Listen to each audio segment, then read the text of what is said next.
আচ্ছা, এটা দেখুন, এটা হচ্ছে বাটন ব্যাটারি। বাটন ব্যাটারি আমরা দেখে থাকি বিশেষ করে রিমোটের মধ্যে থাকে, ছোট ছোট বাচ্চাদের যে খেলনা গাড়ি তার মধ্যে থাকে। আজকে খুবই ইম্পর্টেন্ট একটা টপিক আপনাদের সামনে ডিসকাস করব। অনেক সময় এই ইমার্জেন্সি সিচুয়েশন আমরা দেখি এবং বাচ্চারাই ইমার্জেন্সিতে আসে, এই বাটন ব্যাটারি খেয়ে ফেলে বা শ্বাসনালীতে আটকে যায়।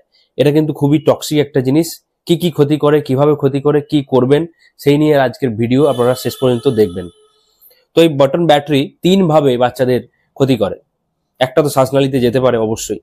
সেকেন্ড যেটা বলি, এটা কেমিক্যালি কস্টিক কিছু কেমিক্যাল রিলিজ করে, সেগুলো টিস্যু ড্যামেজ করে এবং নেক্রোসিস করে।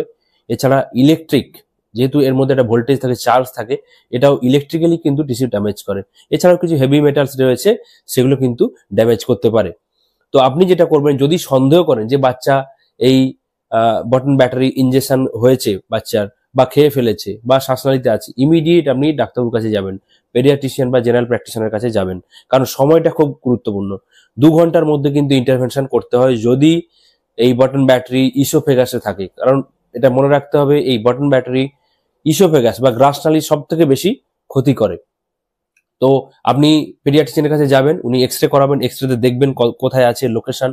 যদি ইসোফেগাস বা গ্রাসনালীতে থাকে, তাহলে 2 ঘন্টার মধ্যে কিন্তু ইএনটি সার্জন বা পেডিয়াট্রিক সার্জনকে দিয়ে এটা বের করতে হবে, এন্ডোস্কোপিক্যালি।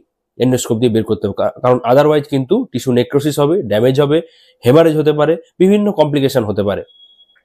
তো এই 2 ঘন্টার মধ্যে আপনি যেটা করতে পারেন, দুটো জিনিস করতে পারেন। একটা সুক্রালফেট, আমরা জানি সুক্রালফেট আলসার প্রোটেকশন করে, তো সেটা আপনারা দিতে পারেন।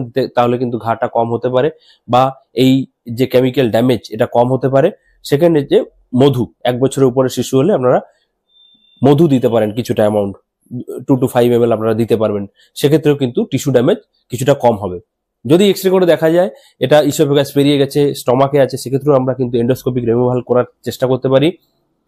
বা যদি স্টমাকও পেরিয়ে গেছে, বা ধরুন 12 ঘন্টা পেরিয়ে গেছে, সেক্ষেত্রে কিন্তু আমাদের বাচ্চাকে ওয়েট এন্ড ওয়াচ করতে হবে সিমটমস আসছে কিনা। যদি ধরুন বমি করছে, এক্সেসিভ ভমিটিং হচ্ছে, বা পেটটা ফেপে যাচ্ছে, বাচ্চার রক্ত কমে যাচ্ছে মনে হচ্ছে, ইন্টেস্টিনাল হেমারেজ হচ্ছে, সেক্ষেত্রে ইমিডিয়েট কিন্তু আপনাকে ব্যবস্থা নিতে হবে এবং পেডিয়াট্রিক সার্জনের কাছে যেতে হবে। কিন্তু যদি বাচ্চার কোনো সিমটম না থাকে, সেক্ষেত্রে আমাদের রেগুলারলি কিন্তু বাচ্চার পটি চেক করতে হবে এবং আমাদের লক্ষ্য রাখতে হবে সেটা পটিতে বেরোচ্ছে কিনা এবং পরবর্তীতে কোনো কমপ্লিকেশন হচ্ছে কিনা, তার জন্য কিন্তু ফলো আপে থাকতে হবে। তো এই বাটন ব্যাটারি আমরা দেখে থাকি বিশেষ করে রিমোটের মধ্যে থাকে, ছোট ছোট বাচ্চাদের যে খেলনা গাড়ি তার মধ্যে থাকে, ঘড়ির মধ্যে থাকে। তো এটা কিন্তু খুবই ডেঞ্জারাস, বাচ্চাদের হাতের বাইরে এটা রাখবেন। এটা কিন্তু বাচ্চারা খেয়ে ফেললে কিন্তু খুব ক্ষতিকারক প্রভাব পড়ে শরীরে, এবং সেটা কিন্তু একটা ইমার্জেন্সি, আপনারা লাইটলি নেবেন না। ভিডিওটি ভালো লাগলে অবশ্যই শেয়ার করবেন এবং প্রত্যেকটি বাবা মার কাছে এটা পৌঁছে দেবেন যে এই বাটন ব্যাটারি আপনাদের কিভাবে ক্ষতি করতে পারে এবং তার জন্য আপনারা কি কি ব্যবস্থা নিতে পারেন ইমিডিয়েটলি বাচ্চাকে সুস্থ করার জন্য। ভিডিওটি অবশ্যই শেয়ার করবেন। থ্যাংক ইউ, নমস্কার।